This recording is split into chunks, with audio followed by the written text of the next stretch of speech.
I'm here on the occasion of Vodacom's interim results released earlier today, and with me in the studio is Shamil Jusuf, who is the CEO of Vodacom. Shamil, looking at these numbers, welcome by the way, looking really good, solid numbers. Headline earnings per share up nearly 11%, dividend 395 cents a share, revenue 6.6% across the group. EBITDA, that was impressive, 9.6% increase. What was the highlights for you over the 6-month period? So Lindsay, a couple of things. Obviously, the financial results that we just outlined was obviously the result of a lot of hard work. But the big things that obviously move the dial, if you like, the first one was the customers up 10% to 54 million customers. Yeah.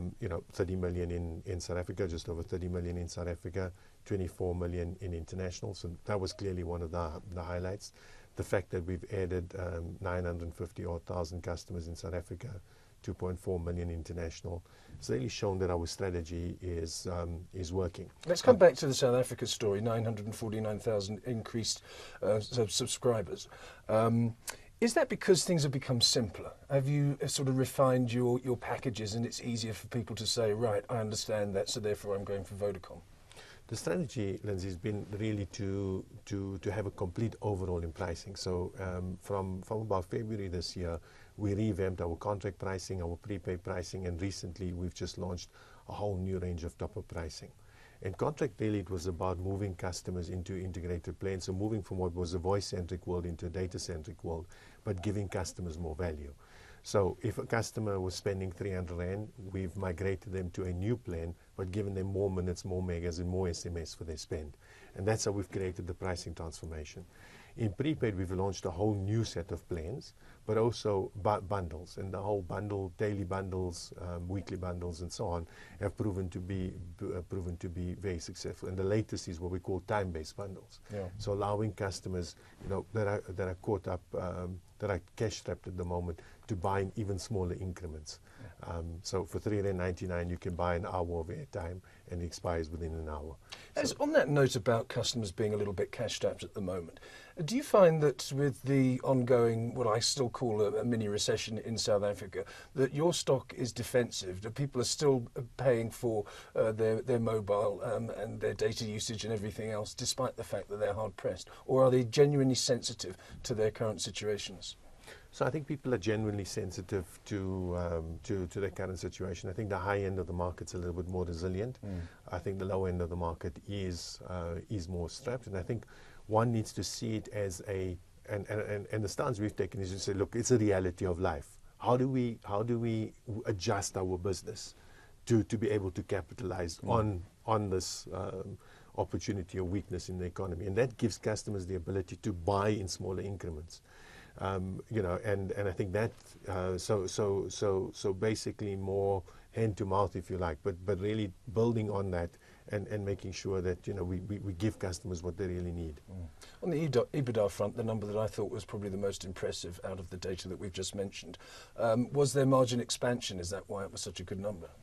So the margin expansions really come through from international operations. South Africa, I think, has managed to maintain margins, and I think that's really been a very good result, taking into account the fact that we were going through a pricing transformation and so on, and the inflationary and exchange rate pressures in the South African environment.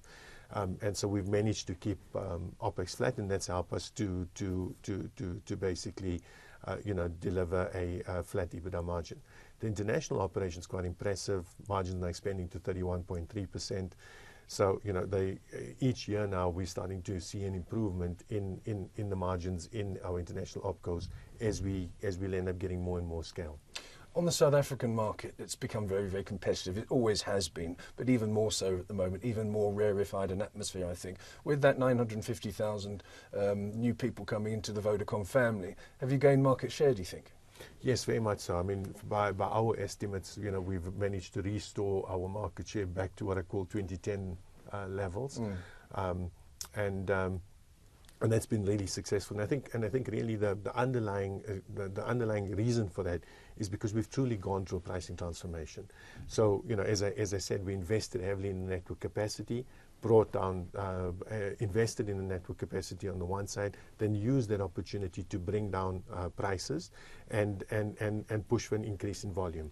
So what we saw was a 17% decrease in prepaid pricing to 59 cents, but an increase in the overall traffic by 19%. And the blended rates have come down as well, which is now down to 84 cents. So although we see competition making a noise about 99 cents, we've long passed that stage. What about data revenue? Up 29%. I mean, that has been a feature of your results for quite a while now, but still an impressive number when you see it in black and white. Very much so, and I think one of the big things for us has been firstly growing the number of data users on the network, and again the level of investment important, because as you're bringing down voice, and we took a decision to bring down prices which would go slightly negative, but then to offset it with a very strong growth in data. So the data number for us now contributing 6 billion to revenue is extremely important, and it's come off the back of growing data users. Basically 15 million customers in South Africa, 6 million customers international, 100% growth in our international markets, 20% growth in South Africa, and really one of the big reasons for that is pushing more smartphones, yes, and increasing the amount of data bundles that customers are buying. So smartphone penetration, not just in South Africa, which is more mature than your international operations, but still expanding in both regions. Very much so, and I think the challenge for us is always to bring down the price of smartphones. So today we have a $50 smartphone, and we're now actively working on bringing it down to the next level, which would be say $45. And as you can bring down that price of a smartphone, you basically reduce the barrier to entry, so that more and more people can have access to data. Also, the more you increase coverage, the more people have access to data. In South Africa, we've now grown 3G coverage to 90%. And we can take it close to 100%. In international, it's still very small, sitting at about 25-26% 3G coverage across our footprint, and obviously a big opportunity for growth going forward. Data usage continues to go through the roof as well for some of the reasons that you just mentioned. Give us the numbers, give us the cold hard facts here. So in overall, our traffic on the network across all our entire footprint has grown by 80%.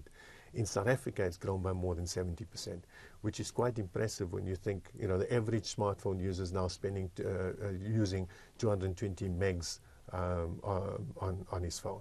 So, quite impressive when you look at the growth, and obviously tablets being a lot higher, closing in on 700 megs per month. And still in its infancy, I suppose, the increase in data usage. At some point, of course, it has to happen, that the thing will start to plateau and you won't be getting these impressive numbers. How far away do you think we are from that sad date?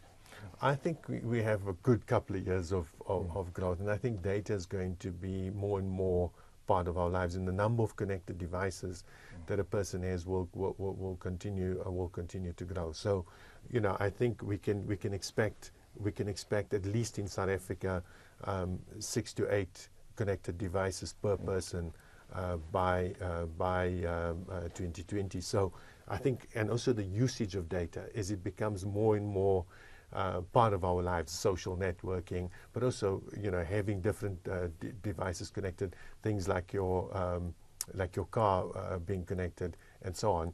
And I think some of the uses for data haven't even yet been created yet, but we see it continuing to explode in a big way. Let's talk about the capex now and the investment in the network, because you've spoken about that. You have to continually do so in order to keep up with the competition and also to support the needs of your customers. How much have you spent over the period, and what are your plans for the future? So where we are at the moment, Lindsay, we're spending close to 7 billion a year the last 2 years in the South African market. We want to significantly ramp up our investment, both into our South African market and into our international markets. Combined, we spend about 10 billion a year, for South Africa and international. What we've now created is an accelerated capex plan. So in South Africa, what that means is we want to close take the 90% 3G coverage to 100% 3G coverage. We want to roll out LTE in a bigger way. Specifically because that helps us to offload the 3G network, but also increase the speeds that customers will be enjoying. And then finally, we want to use the opportunity, because we've been building fiber, to connect the LTE sites and so on, and to ready our networks for LTE. We want to capture the opportunity in fiber to the home and fiber to the business. And the potential acquisition of Neotel speaks to that strategy because it gives us the ability, capability to deliver faster, Yes. and obviously the speed. Are you allowed to talk about the situation between about Neotel at the moment? Unfortunately, not in too much detail, but I think just the rationale, and the rationale is really the fact that it gives us the ability to execute on the strategy faster. And really, I would say, combining our fixed business, which is subscale, with their fixed business, we'll end up having much better synergies. And also overlaying their fiber network with our fiber network then gives us a much wider footprint, which allows us to deliver on government's objectives of having broadband access in every home by 2020 much faster. And bringing prices down, of course, and that's been in the news over the last few weeks and months, the MTR situation. Can you maybe sort of, in a potted form, tell us exactly what your situation is with the MTR story? Well, I think really the issue for us on the mobile termination rates is that where we are currently is we've had a glide path over the last 3 years. It just brought us down to 40 cents. We're not arguing the fact that mobile termination rates have to come down. We completely accept, that mobile terminations has to come down according to world standards. It's the speed of the decline that is our concern. And the reason for that, because when you have a gradual path, which is basically what happened the last time around, decreasing by about 25% a year, it gives us a chance to go and rejig our business and basically to try and absorb the impacts without having to take any drastic measures. The quantum of the proposed decline, by declining by 50% in 1 year and then having a glide path beyond that, is what the issue is. Yeah. On top of that, I call it the double whammy, is effectively the fact that we want to give asymmetry at the rate. Previously we had asymmetry at around about 20 cents. And what that really means is that when Cell C terminates a call on our network, they pay us 40 cents, and when we terminate a call on their network, we pay them 44 cents. So there's a 10% asymmetry, which effectively, if we call a spade, is a subsidy. Yeah. What they're asking for now is that we increase that subsidy to 95%, and we think that is too much. That is way too much. And are you lobbying the authorities on this matter? Very much so. And we've had presentations last week, and I think which was well received, and we hope for a positive outcome. Obviously the one, if it's implemented in the way it is, then one needs to look at what does that mean to our business and our level of investment. And the competition, I mean, people like, for example, without singling out anyone, but you have to, Cell C and their approaches to the Competition Commission. What are your comments on that? Well, I think it's a desperate attempt. I think Cell C is under pressure, and I think by going to the Competitions Commission, they're basically challenging something that they actually created in the South African market. And I mean, I was looking at the history the other day of all the different on-net promotions that they've run over the years and tried to use on-net as an advantage. So there's no real basis for what they're arguing. The fact that mobile operators use on-net and off-net and different pricing and bundles is pricing strategies that are used all over the world. Yeah. So I think it's a spurious claim, and I think I think it's also just an attempt for them to try and win back share. I think one needs to be very, very, very, very, very clear that I think where Cell C is at the moment is they've gone with a particular strategy. It hasn't necessarily worked for them. I'm not sure they're putting in the requisite investment that's required.